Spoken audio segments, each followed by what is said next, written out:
우리 그리스도인들이 우리의 삶에서 어떤 원인이 주어졌을 때 과연 우리는 어떤 공간이라고 하는 과정을 통해 반응을 해야 되는 걸까? 다른 건 몰라도 우리는 반드시 하나님을 생각해야 될 겁니다. 그래서 우리는 하나님을 모르는 사람들과는 다른 반응이 있어야 되고요. 하나님을 믿지 않는 사람들과는 다른 모습이 있어야 되는 겁니다. 그런 상황이라고 하여, 그런 문제가 있다고 하여, 또 그런 형편이라고 하여 똑같이 하나님을 모르는 사람들과 반응한다면 여러분, 우리는 그리스도인이라고 말할 수 없을 겁니다. 그래서 우리에게는 하나님을 생각하는 과정을 통해 우리는 믿음으로 반응해야 합니다. 하나님께서 아미떼의 아들 요나에게 니누에로 가서 하나님의 심판의 메시지를 전하라고 하셨습니다. 하나님께서는 그 니누의 백성들을 구원하시기를 원하셨기 때문입니다. 그런데 당시에 니누에는 이스라엘과 그렇게 썩 좋은 관계가 아니었습니다. 아수르의 수도였던 니누에에 가서, 그렇기 때문에 요나가 하나님의 메시지를 전한다는 건 여러 가지 면에서 역사적으로나 또 정서적으로나 감정적으로나 탐탁지 않았을 겁니다. 왜냐하면 요나도 알고 있었어요. 그렇게 니누에에 가서 하나님의 말씀을 전하게 되면 그들이 또 회개할 수 있고, 그러면 하나님은 그들을 또 다 살려주실 테니까 말입니다. 워낙 이스라엘이 아수르에 의해 괴롭힘을 당하고 있었기 때문에 아마 인간적인 생각에 그냥 그런 니누의 사람들은 다 하나님의 심판을 받으면 좋겠다, 이런 마음이 있었을 겁니다. 그래서 그는 하나님의 의도를 알았으나, 하나님의 명령을 받았으나 하나님의 얼굴을 피하려고 니누에가 아닌 다시스로 가게 됩니다. 욥바로 내려가서 다시스로 가는 배를 타게 되고, 그리고 이제 그 다시스로 가는 배의 항해가 시작됩니다. 그런데 하나님께서 요나가 선택한 그 선택에 제동을 거시게 돼요. 요나 1장 4절에 보시게 되면 여호와께서 큰 바람을 바다 위에 내리셨다, 이렇게 돼 있어요. 분명히 하나님께서 하셨다는 걸 성경이 기록하고 있습니다. 큰 바람을 바다 위에 내리셨습니다.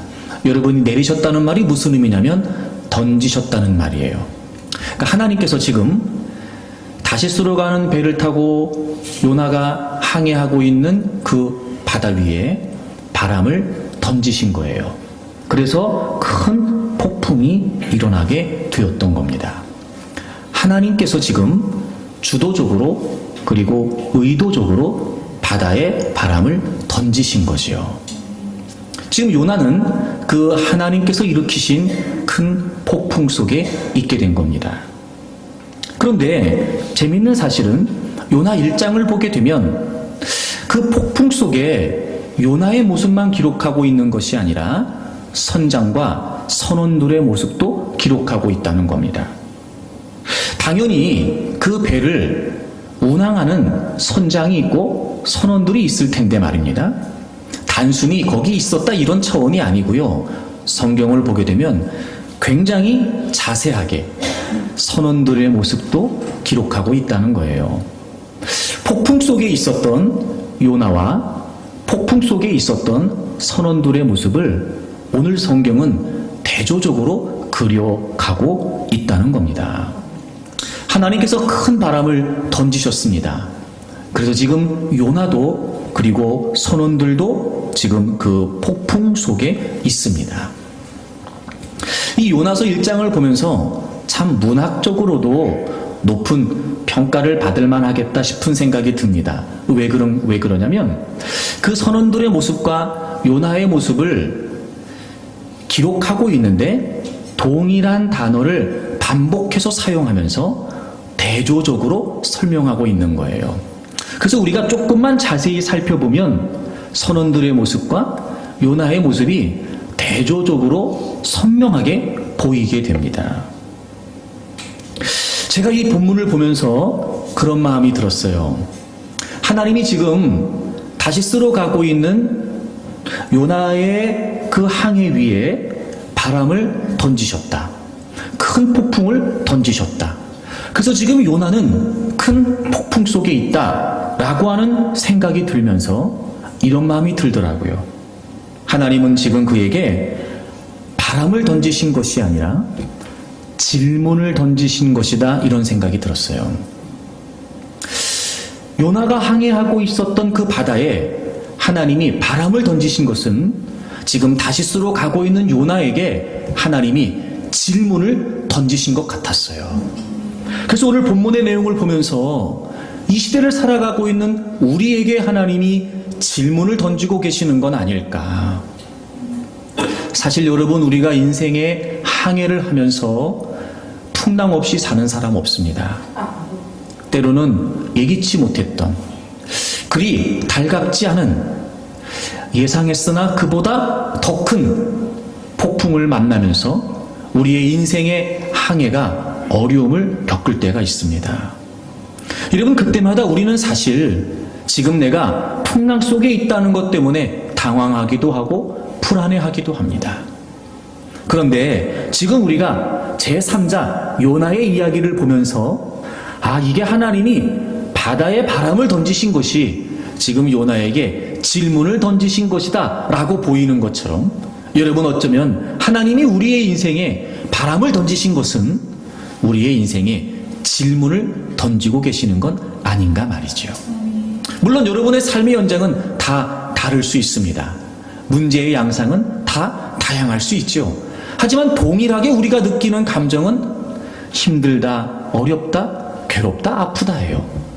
그래서 지금 내 인생의 항해가 뭔가 더딘 것 같고, 이러다가 내 인생의 배가 침몰하면 어떻게 하나 하는 두려움과 불안한 마음도 우리에게 있단 말이죠. 쉽지 않겠지만 여러분, 오늘 말씀을 함께 나누는 가운데 지금 폭풍 속에 있는 여러분의 인생에서 여러분이 폭풍 속에 있다고만 생각하지 말고 오늘 요나의 이야기를 통해 한번 우리가 말씀의 시각으로 우리의 삶을 좀 바라보면 좋겠습니다. 바다에 바람을 던지신 하나님께서 요나에게 질문을 던지신 것처럼 큰 폭풍 속에 살고 있는 우리의 인생 속에 하나님은 오늘 또 우리에게 어떤 질문을 던지고 계시는 걸까?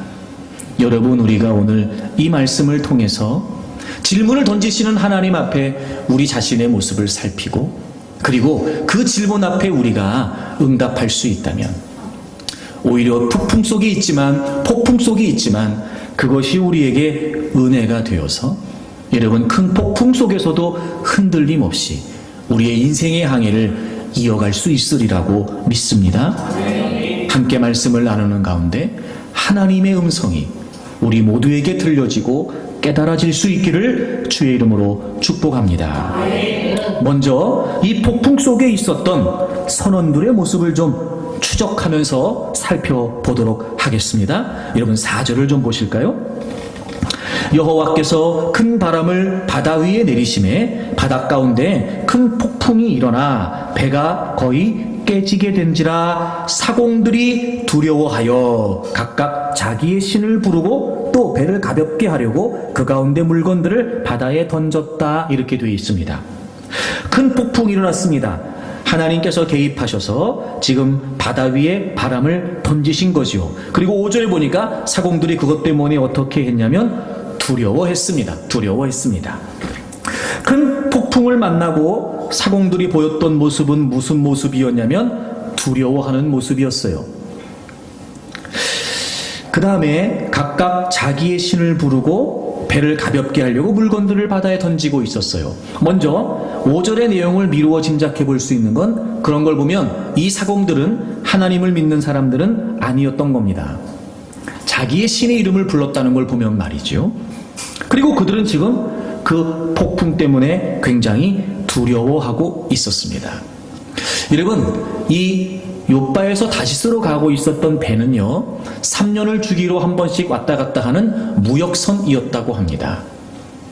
아마 모르긴 몰라도 이 배에 타고 있었던 선장과 선원들은 이 뱃길을 잘 알고 있었을 것이고, 뭐 그 중에는 처음 이 항해를 하고 있는 사람들도 있었겠으나 당연히 선장이나 또 선원들 중에는 오래되어서 익숙한 그런 경력이 있는 사람들도 있었을 겁니다. 그런데 이 폭풍이 얼마나 컸던지 그들도 두려워할 만큼 각자 자기의 신을 막 부르면서 우리를 이 폭풍 속에서 좀 지켜달라고, 건져달라고 외쳐야 될 만큼 지금 그들도 심각한 두려움에 휩싸일 수밖에 없는 큰 폭풍이 일어나게 되었다는 거예요. 그래서 지금 사공들은 그 폭풍 때문에 두려워하고 있었습니다. 폭풍 때문에 두려워하고 있었습니다. 이제 그들의 모습을 동일한 단어로 이렇게 반복합니다.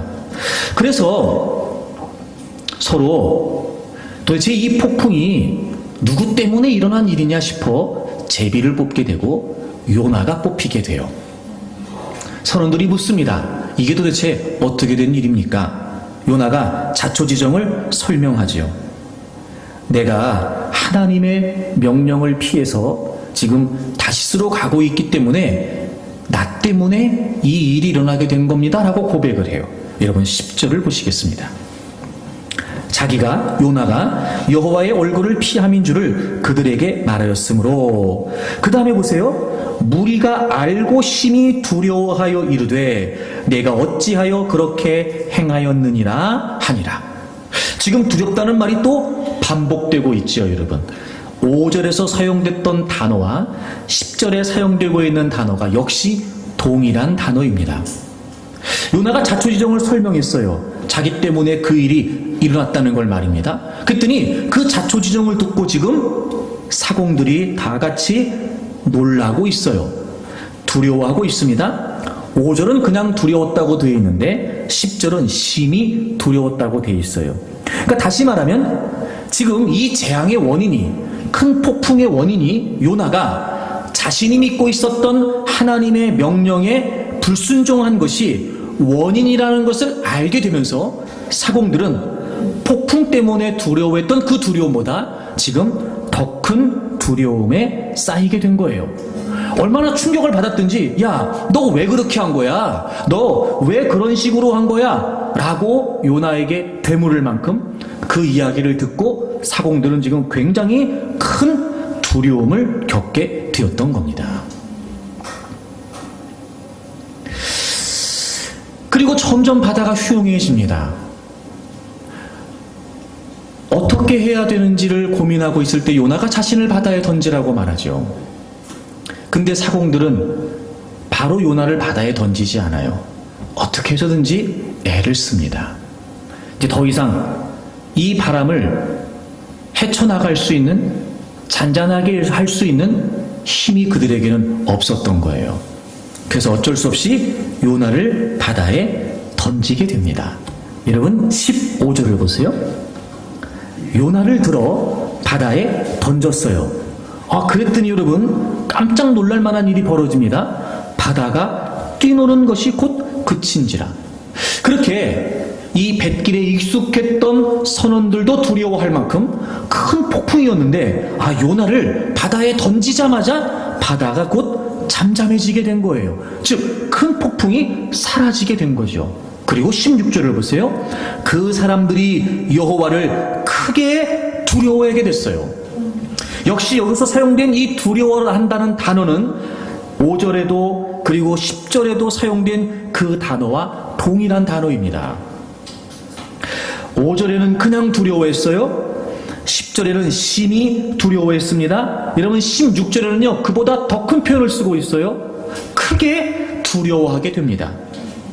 그런데 16절을 보시게 되면 그들의 두려움의 대상에 대해 성경이 분명히 기록하고 있습니다. 그 사람들이 여호와를 크게 두려워했다라고 기록하고 있습니다.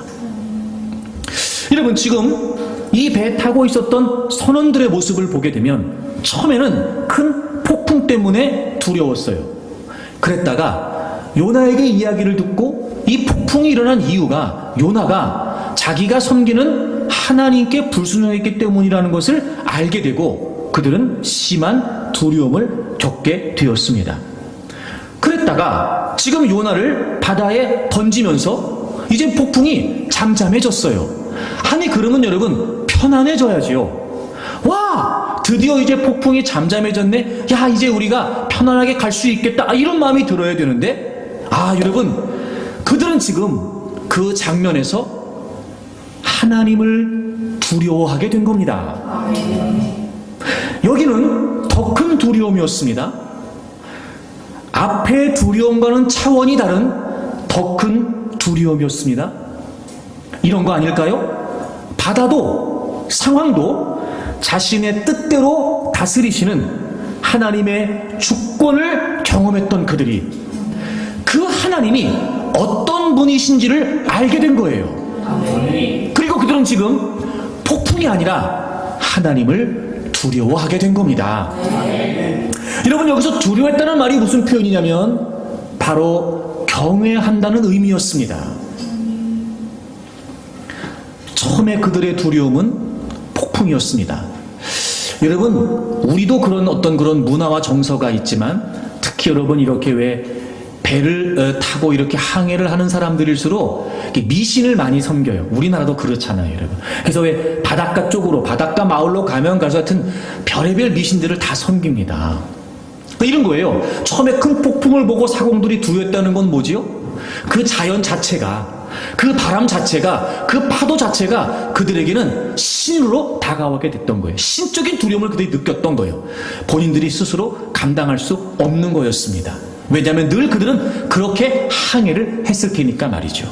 그러니까 그 폭풍이, 그 바람이, 그 바다가 그들에게는 신이었던 거예요. 그래서 그들은 두려움을 겪고 있었던 겁니다.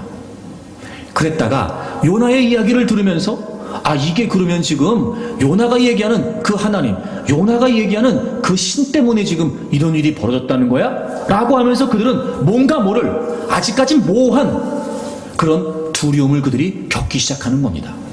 그랬다가 요나를 바다에 던졌더니 요나가 말한 대로 마치 이 모든 재앙이 요나가 하나님께 불순종했기 때문에 이루어진 것을 증명이라도 하듯이 요나를 바다에 던졌더니 그렇게 큰 폭풍이 순식간에 잠잠해진 겁니다.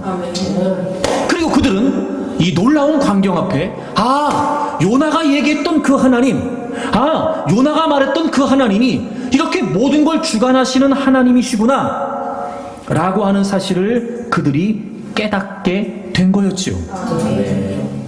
그리고 이제 그들은 하나님을 하나님으로 알게 되었고 그 하나님을 경외하게 되었다는 겁니다.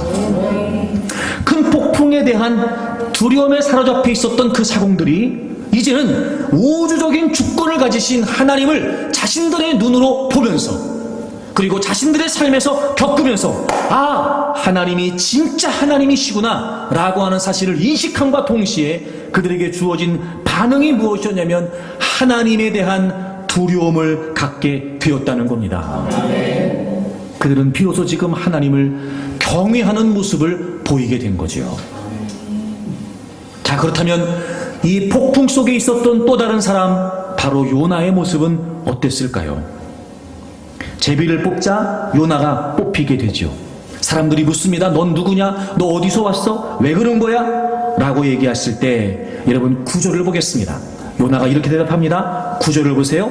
그가 대답하되 나는 히브리 사람이요 바다와 육지를 지으신 하늘의 하나님 여호와를 경외하는 자로라 하고 자기가 여호와의 얼굴을 피함인 줄을 그들에게 말하게 됩니다. 여러분, 여기 주목해야 될 사실은 9절에 등장하고 있는 경외한다라고 하는 이 경외라고 하는 말이 5절에 10절에 16절에 쓰였던 두려워한다라고 하는 단어와 동일한 단어입니다. 원어가 똑같은 단어예요. 여러분, 지금 요나는 당신은 누굽니까? 어디서 왔습니까? 어느 나라 사람입니까? 라고 요나의 신분에 관해 물을 때 요나가 대답합니다. 나는 히브리 사람이고 바다와 육지를 지으신 하늘의 하나님 여호와를 뭐하는 사람이라고요? 경외하는 사람이라고요. 요나는 지금 입술로는 하나님을 경외한다고 말하고 있습니다.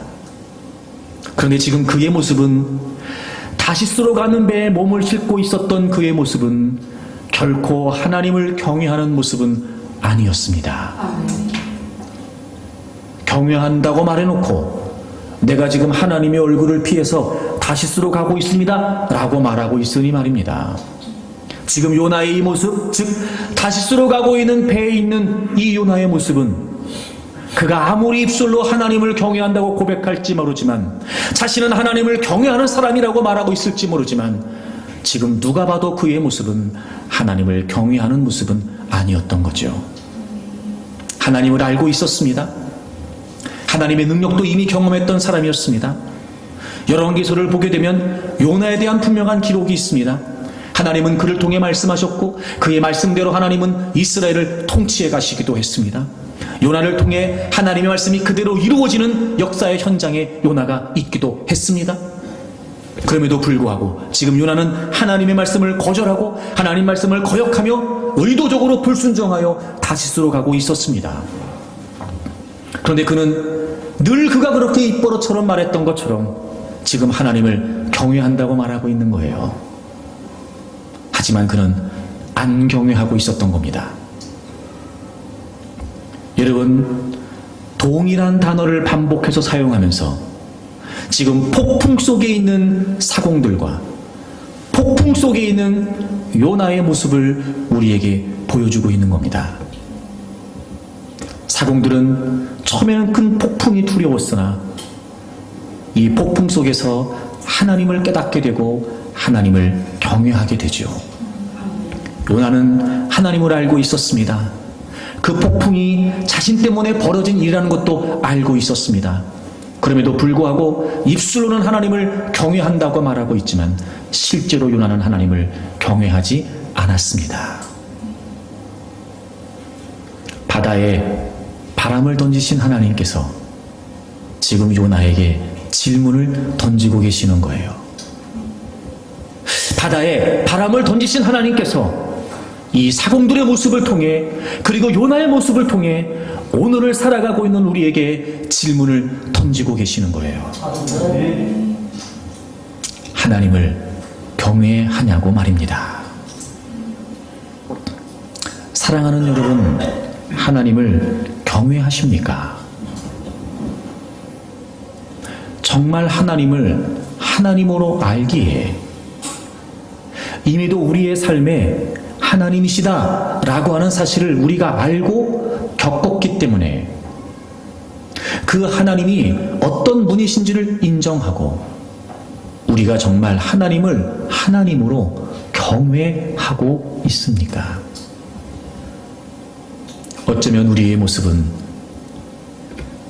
사공들처럼 폭풍 속에서 하나님을 만나 하나님을 경외하는 것이 아니라 요나처럼 이미도 하나님을 알고 있었으나 폭풍 속에서 던지시는 하나님의 질문은 외면한 채 하나님을 경외하지 않고 있는지도 모르죠. 여러분, 여러분에게 하나님의 의미는 어떤 의미입니까? 여러분에게 하나님은 어떤 분이십니까? 여러분에게 하나님의 존재는 어떤 존재이십니까? 오늘을 그리스도인으로 살아가고 있는 우리에게 누구보다 하나님에 관해 많이 이야기하고 누구보다 하나님을 안다고 말하고 내가 하나님을 믿는다고 말하면서 끊임없이 하나님을 거론하고 있는 우리에게 하나님은 오늘 폭풍 속에 있는 우리에게 물으시는 거예요. 하나님을 경외하냐고 말입니다. 사랑하는 여러분, 하나님을 경외하십시오. 믿는다 라고만 말하지 말고 안다 라고만 말하지 말고 원한다, 구한다 라고만 말하지 말고 여러분 하나님을 경외하는 분들이 되기를 바랍니다. 이 경외라고 하는 표현은 제가 여러 차례 여러분에게 설명을 드리지만 그럼에도 불구하고 참 설명도 이해도 그래서 깨닫기도 쉽지 않은 개념이에요. 왜냐하면 이 경외라고 하는 의미가 어떤 의미냐면요, 창조주이신 하나님을 우리 피조물인 인간이 대면하게 됐을 때 이 존재적인 차이에서 오는, 이 실존의 차이죠, 이 존재적인 차이에서 오는 두려움이에요. 공포, 무서움이 아니고요, 나는 그분의 손에 의해 지어진 피조물이고 그분은 나를 지으실 뿐만 아니라 모든 것을 창조하셨으며 지금도 이 모든 우주 만물의 유일한 주권을 갖고 계신 절대자이신 하나님, 정말 그 하나님을 하나님으로 대면하게 됐을 때 우리 피조물인 인간이 가지게 되는 신적인 두려움이에요. 그러니까 이거는 참 제가 설명하면서도요, 설명도 쉽지 않고 분명히 듣는 여러분도 이해가 쉽지 않을 거예요. 방법은 뭐냐? 진짜 경험해야 돼요. 그러니까 정말 하나님의 실존 앞에, 하나님의 임재 앞에 직면해보지 않으면 이거는요, 깨달을 수가 없는 개념이에요. 근데 우리는 하나님에 관해 안다고 말하고 믿는다고 말하고 고백한다고 말하지만 과연 우리가 이 하나님을 경외하는 이 경외를 얼마나 우리가 알고 있을까? 저를 포함해서 이 시대를 살아가고 있는 우리 모두가 정말 하나님을 경외하는 걸까? 사실 어떨 때 보면 여러분, 신적인 두려움, 내지는 무슨 거룩하고 경건한 두려움, 이런 건 다 고사하고 여러분, 때로는 여러분 하나님이요, 내 친구보다도 안 무섭고요, 때로는 하나님이요, 내 부모나 내 자녀보다도 안 무서워요. 이 무슨 의미인지 아세요? 때로는 옆에 누군가가 의식되어 내가 참기도 하고, 때로는 누군가 때문에 내 행동이 달라지기도 하거든요.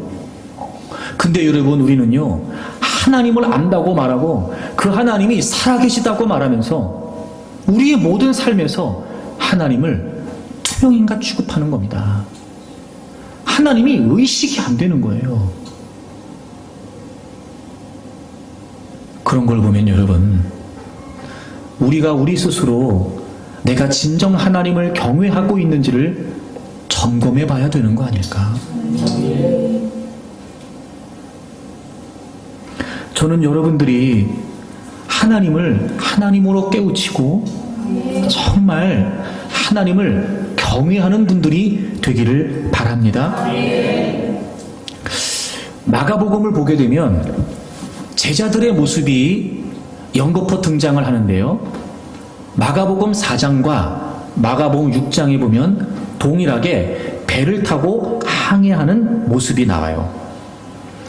마가복음 4장에는요, 항해하고 있는 그들의 배에 예수님이 함께 타고 계십니다.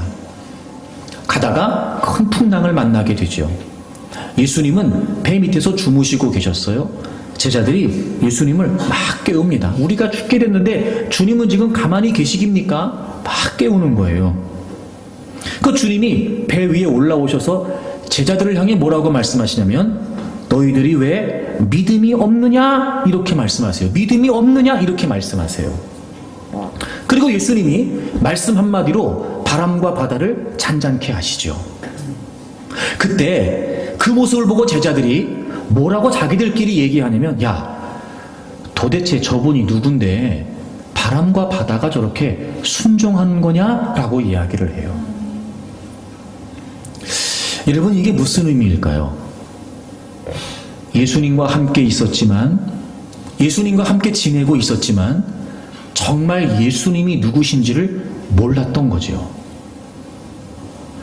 제자들이 그래서 얘기하는 거예요. 아니, 저분이 누군데 바람과 바다가 저렇게 순종을 하지? 이렇게 말이죠. 그런 걸 보면 예수님께서 그들에게 너희들이 왜 믿음이 없느냐라고 말씀하신 것도 이해가 되지 않습니까? 여러분 잘 생각해 보십시오. 우리가 얼마든지 내가 하나님을 믿습니다라고 말할 수 있어요. 하지만 여러분, 하나님이 모든 우주 만물을 주관하시는 이 분명한 절대자이시라고 하는 사실을 우리가 인식하고 의식하고 살지 못하는 거 말입니다. 때로는 우리도 제자들처럼 이런 마음 드는 거 아니에요? 아, 이것도 주님이 하시나? 아, 이걸 주님이 하신단 말이야? 이렇게 말입니다. 어쩌면 우리는 지금 주님을 주님으로 모르고 있는지도 모르죠. 그래서 우리는 지금 주님을 경외하지 못하는지도 몰라요. 6장에 가면 제자들이 예수님 없이 제자들만 배를 타고 바다를 건너가게 되죠. 새벽에 큰 풍랑을 만나게 됩니다.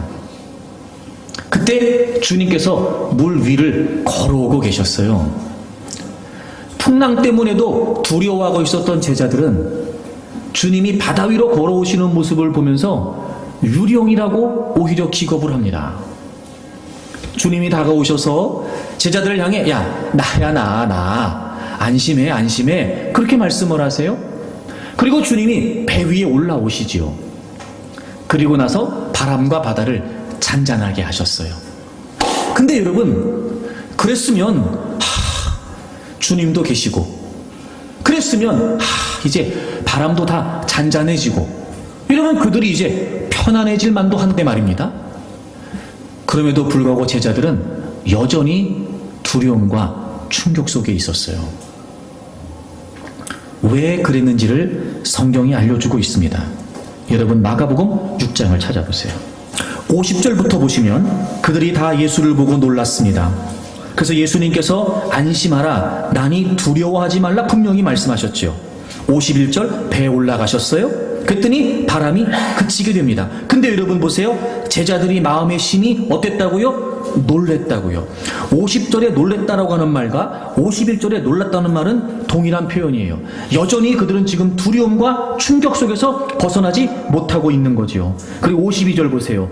이는 그들이 그 떡 떼시던 일을 깨닫지 못하고, 이건 오병이어를 말해요. 보리떡 5개, 물고기 2마리를 가지고 예수님께서 5,000명을 먹이시고 그리고 12광주를 남기신 그 기적적인 사건 말입니다. 그 일을 보면서도 그들이 깨닫지 못하여서 도리어 그 마음이 둔해졌다는 거예요. 그런 기적을 봤으면 예수님이 하나님이심을 알 법도 한데, 그런 기적을 봤음에도 불구하고 그들은 그냥 배부르게 먹은 걸로 끝난 거예요. 풍랑을 만났습니다. 주님이 오셨고 바람과 바다가 잔잔해졌는데도 여전히 그들은 그 충격 속에서 벗어나지 못하고 있었습니다. 왜냐하면 그들이 주님이 누구신지를 몰랐어요. 마음이 둔해져 있었단 말이에요. 깨달음이 없었단 말이에요. 여러분 보세요. 왜 우리가 하나님을 경외하지 못하는 걸까? 정말 하나님을 하나님으로 깨닫지 못하고 있는 거예요. 여러분 너무 놀랍지 않습니까? 하나님을 믿지 않았던 선원들은 큰 폭풍 속에서, 여러분 폭풍 때문에 두려웠다는 건 이해가 되잖아요. 근데 그 폭풍이 잠잠해지는 그 현상 속에 이 모든 것을 하나님이 하셨다면, 야 정말 하나님은 진짜 하나님이시구나 라고 하는 사실을 그들은 폭풍 속에서, 폭풍 때문에, 폭풍이 잔잔해진 것 때문에 폭풍 속에서 하나님을 만나고 하나님을 경외하게 됐는데 말입니다. 이미 하나님을 알고 있었던 요나는 폭풍 때문에 폭풍 속에서 폭풍이 잠잠해졌지만 여전히도, 여러분 요나는 하나님을 경외하지 않고 있었어요. 제자들은 주님과 함께 하기도 했고, 주님 없이 항해를 하다가 풍랑을 만나 주님이 오셔서 바람과 바다가 잔잔해지는 경험도 했고, 뿐만 아니라 오병이어의 기적도 경험했는데 여전히 그들은 깨달음 없이 마음이 둔해지고 있었어요. 주님이 누구신지를 모르고 있었다고요. 하나님이 누구신지를 모르고 있었다고요. 여러분 보십시오. 제가 정말 중요한 얘기 하려고 하는 거예요. 문제 때문에 하나님 찾을 수 있습니다. 근데 진짜 더 큰 문제가 뭐예요? 문제가 해결되면 하나님은 없는 겁니다. 아니 내가 감당할 수 없고 내가 극복할 수 없고 내가 해결할 수 없어. 문제라고 해 하나님을 찾고 하나님께 나와 하나님 도와주겠다니 하나님이 도와주셨다면 그 도와진 역사 속에, 그 해결된 역사 속에 정말 하나님이시군요. 우리는 정말 하나님의 신적인 존재를 깨달아야 되는데 우리는 하나님을 깨닫지 않는 거예요. 말로는 하나님이 하셨다고 말하지만, 말로는 하나님의 역사라고 말하지만 정작 우리에게는 하나님에 대한 관심이 없었던 겁니다. 이제 풍랑이 잠잠해졌으니까, 이제 바람이 그쳤으니까, 이제 배고팠던 게 해결됐으니까 됐다는 겁니다. 그리고 하나님은 외면합니다. 하나님에게는 관심을 두지 않습니다. 하나님은 생각하지 않습니다. 그러니 하나님을 깨달을 리가 없죠. 분명히 하나님은 폭풍 속에서 하나님의 존재를 드러내 보여주셨음에도 불구하고, 여러분 지난날 여러분의 삶을 한번 생각해 보십시오. 겪었던 많은 일들, 아프다고 말하고 괴롭다고 말하고 힘겹다고 말했던 그 모든 삶의 현장 속에 그래도 오늘 우리가 이 자리에 있다는 건 하나님의 은혜가 있어, 역사가 있어, 능력이 있고 응답이 있어, 해결해 주시고 넘어서게 하시고 극복하게 하심으로 오늘 우리가 여기에 있는 거 아니냔 말이에요. 그럼 여러분, 우리가 그 상황을 통해서 누구를 깨달아야 됩니까? 하나님을 깨달아야 됩니다. 정말 하나님이시군요. 도무지 방법이 없다고 생각했는데, 아니 어떻게 하나님, 이렇게 하나님 때문에, 하나님의 역사 때문에 바람이 잔잔해질 수 있습니까? 바다가 잔잔해질 수 있죠? 와, 역시 하나님은 모든 것을 주관하시는 주관자이시군요. 사공들이 고백하고 사공들이 깨닫고 그래서 그분 앞에 두려워했던 것처럼 말입니다. 근데 우리에게는 하나님에 대한 마음이 없는 겁니다. 여러분이 분명한 전환이 필요합니다. 분명한 전환. 지금 폭풍 속에서 하나님은 묻고 계시는 거예요. 정말 우리가 하나님을 알게 됐다면 그래서 하나님을 경외하고 있냐는 거죠. 이렇게도 말씀드려볼까요? 정말 하나님의 역사라고 말한다는 건 우리가 하나님을 경외하는 마음이 생겨야 된다는 거예요. 우리는 하나님이라고 말하고 하나님이 하셨다고 말할지 모르지만 여전히 우리에게 하나님을 향한 경외심, 거룩한 두려움, 신적인 경건한 두려움이 우리에게 없다면 우리는 하나님 인정하는 거 아니에요.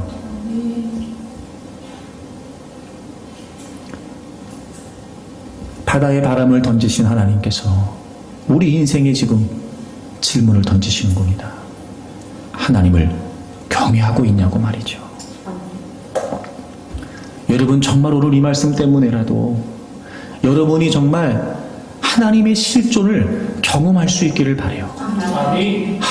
하나님이 내가 지금까지 내가 상상조차 하지 못했던, 하나님이 이런 분이시구나.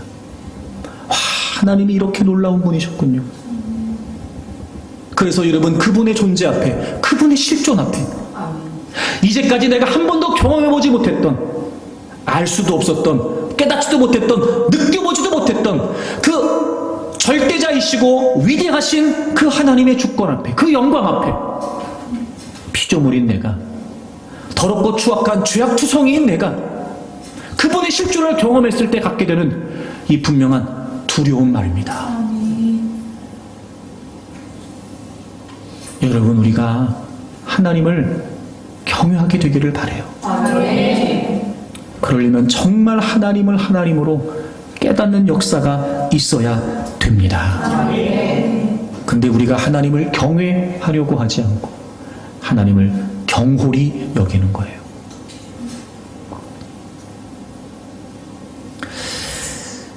제가 이 경외한다라고 하는 말을 사전에 찾아봤어요.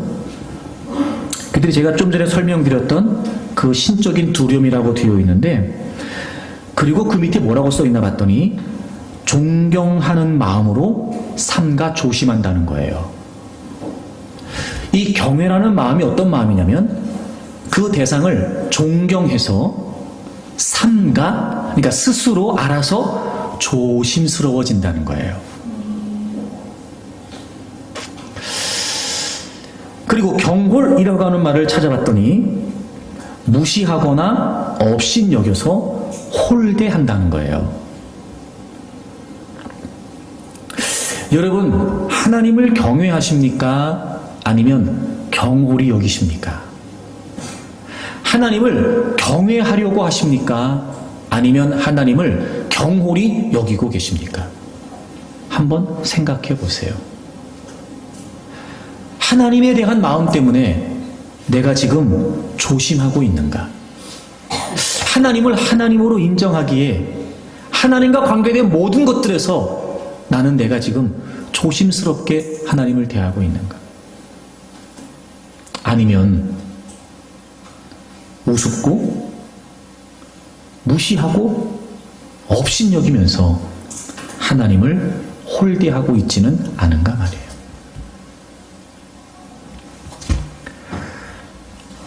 그래서 오늘 본문을 보면 하나님을 경외하게 됐을 때 나타나게 되는 아주 분명한 현상이 뭐냐면, 여러분 다시 본문 돌아와 보세요. 요나 1장 16절을 보세요.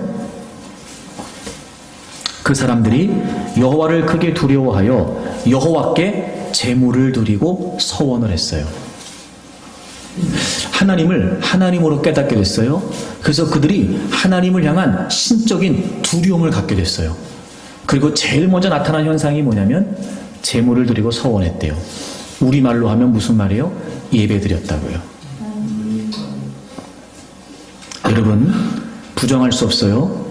정말 하나님을 경외하게 되면, 하나님 앞에, 하나님의 존재 앞에 서게 되면 우리 피조물인 인간이 그분을 경외함으로 마땅히 갖게 되는 반응이 뭐냐면 그분을 예배하는 거예요.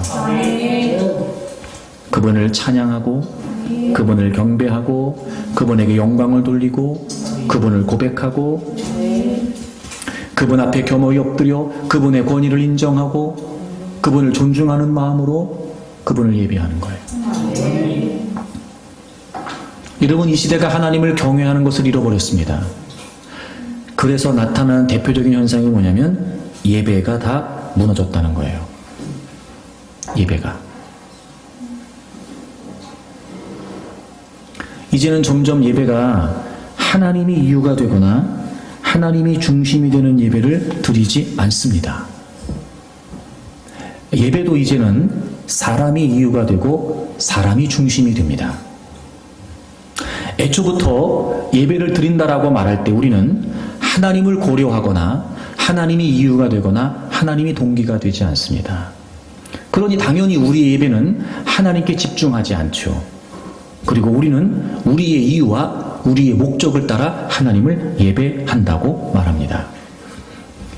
하지만 여러분, 예배는 전적으로 하나님이 이유가 되시고 하나님이 동기가 되셔야 됩니다. 예배가 예배다워지려면 하나님을 경외하는 것이 회복돼야 됩니다.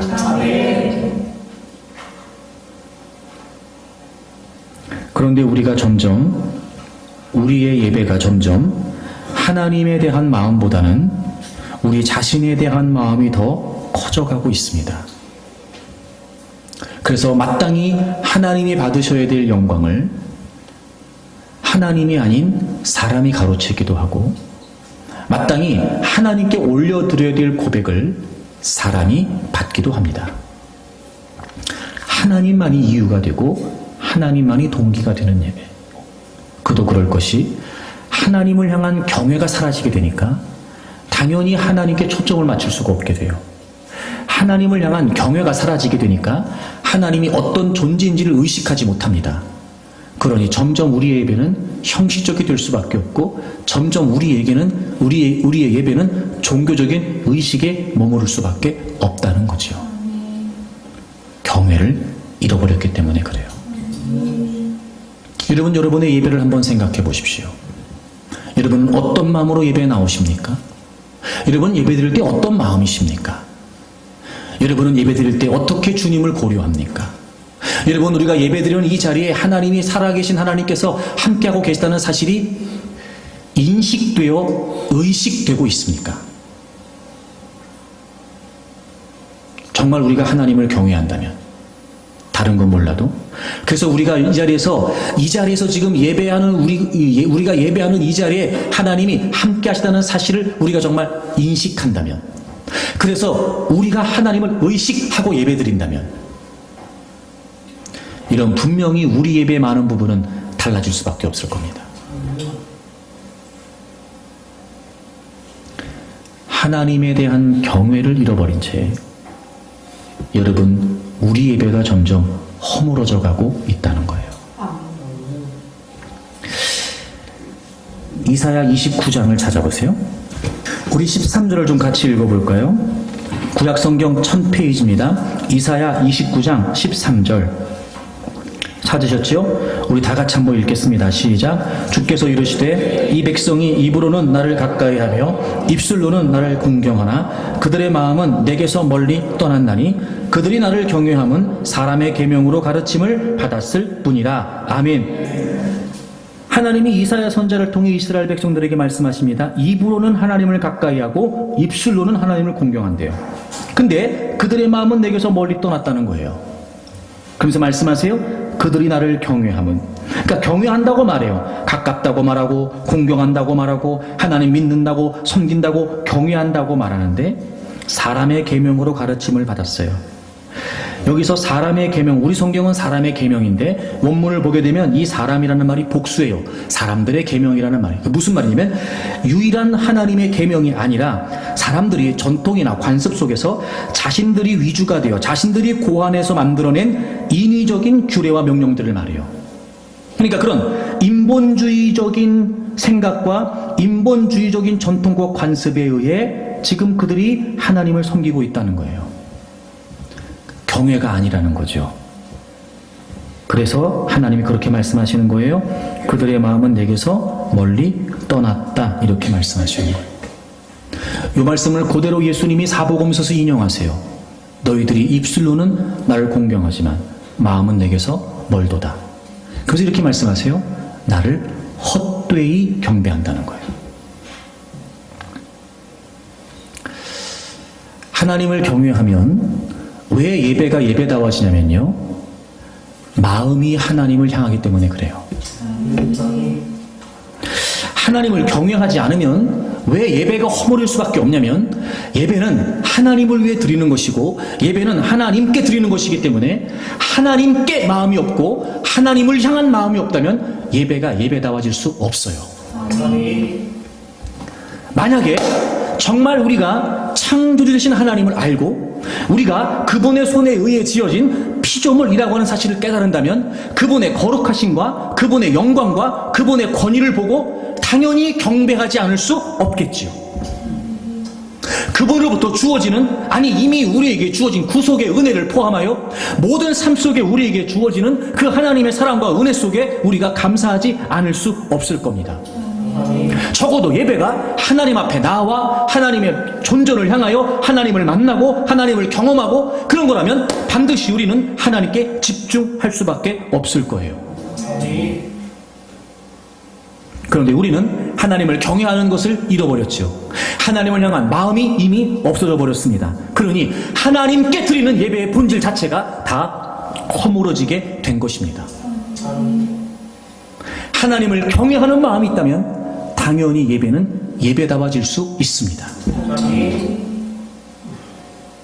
예배는 하나님을 위한 것이지 사람을 위한 것이 아닙니다. 예배의 동기와 목적은 하나님을 위한 것이어야 됩니다. 하나님을 위해서 순수한 마음으로 자신의 욕심을 채우기 위해 드리는 예배는 예배가 아닙니다. 그러므로 우리의 모든 관심을 하나님께 집중해야 돼요. 이런 거죠. 우리가 아까도 찬양을 했습니다만 주 얼굴을 보이소서, 주 얼굴을 구하며, 이게 무슨 말이에요? 마치 이런 거예요. 얼굴과 얼굴을 마주 보듯이 그렇게 하나님께 집중하라는 거예요. 하나님의 얼굴만 쳐다보는 거예요. 하나님의 얼굴을 지금 마주하고 있는 거예요, 우리가. 그렇게 하나님께 집중하라는 거죠. 오직 그분에게만. 그래서 우리의 시선이 하나님을 바라봐야 되고 우리의 마음이 하나님께로 모아져야 되며 그래서 우리의 모든 것이 하나님께 드려져야 된다는 거예요. 근데 이미 하나님을 경외하는 것을 상실한 이 시대의 모든 예배는 초점이 하나님에게서 사람으로 옮겨져 버렸어요. 무엇을 얻기 위한 수단으로 삼으려는 사람들이 점점 늘어나고 있다는 겁니다. 받기 위해 예배를 드리지 드리기 위해 예배를 드리지 않습니다. 받기 위해 예배를 드리지 하나님이 이유가 되어 예배를 드리려고 하지 않습니다. 순수하게 전적으로 예배가 하나님께 드려져야 됨에도 불구하고 여러분, 우리는 우리가 뭘 얻어낼까, 뭘 받을까에만 마음을 쓰고 있는 겁니다. 여러분, 근데 그거 아십니까?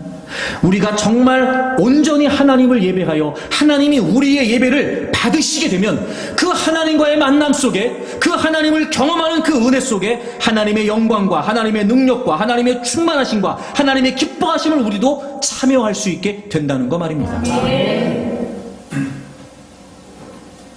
그런데 우리는 하나님보다 우리의 욕망이, 우리의 욕심이 앞서는 거죠. 이런 말씀을 듣는 것도 그렇습니다.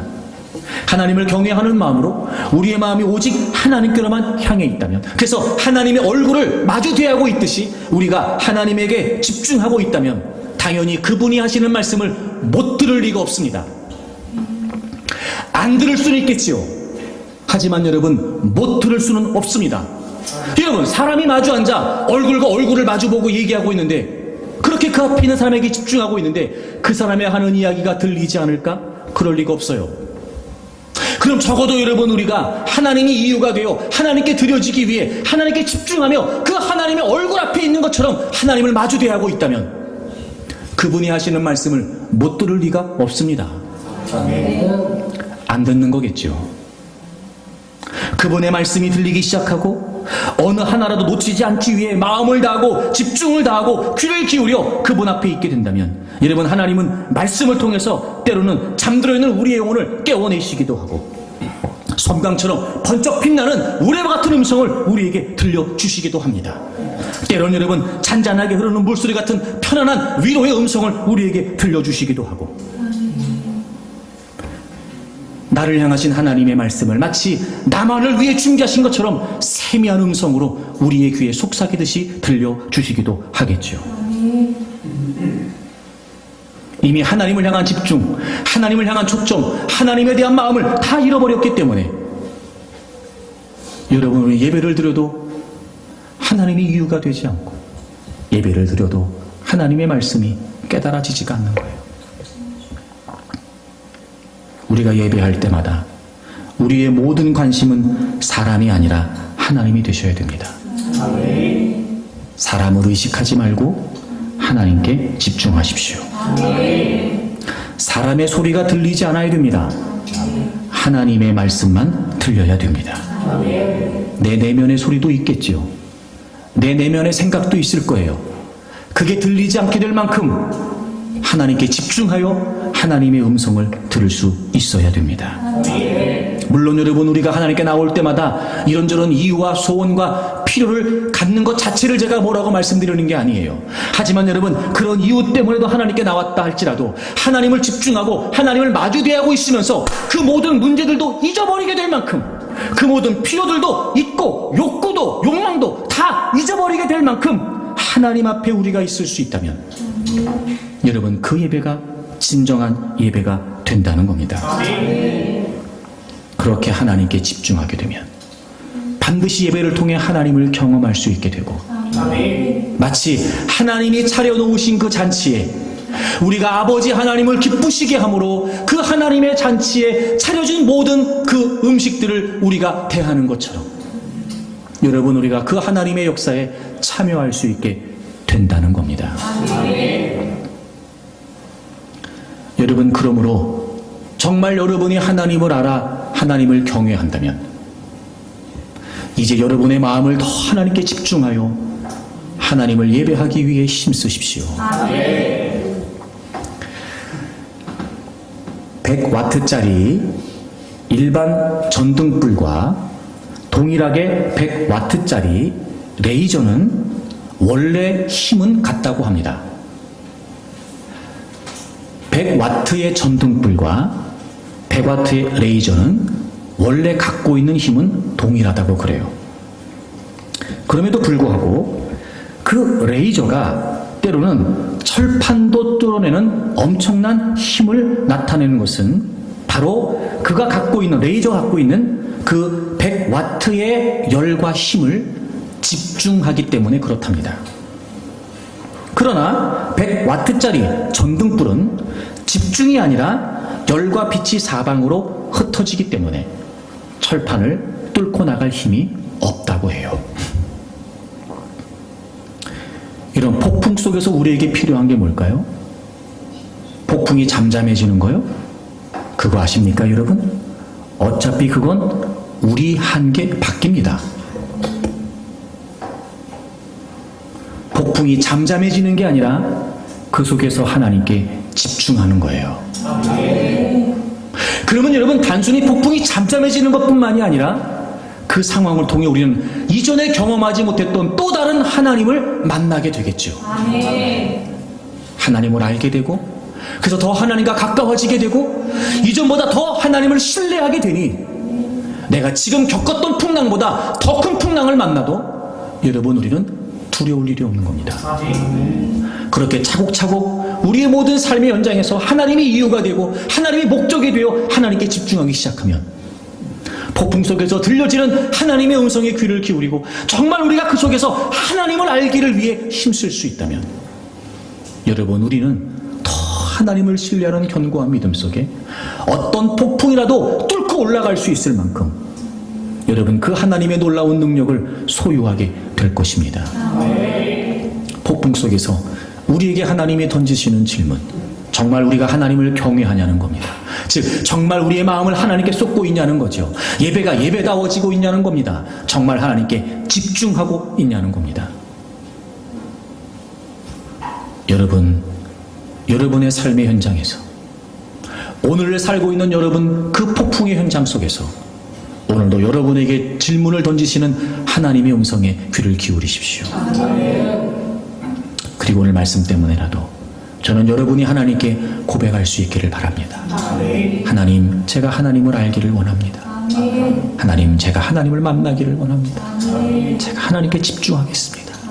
제가 더 하나님을 경외하겠습니다.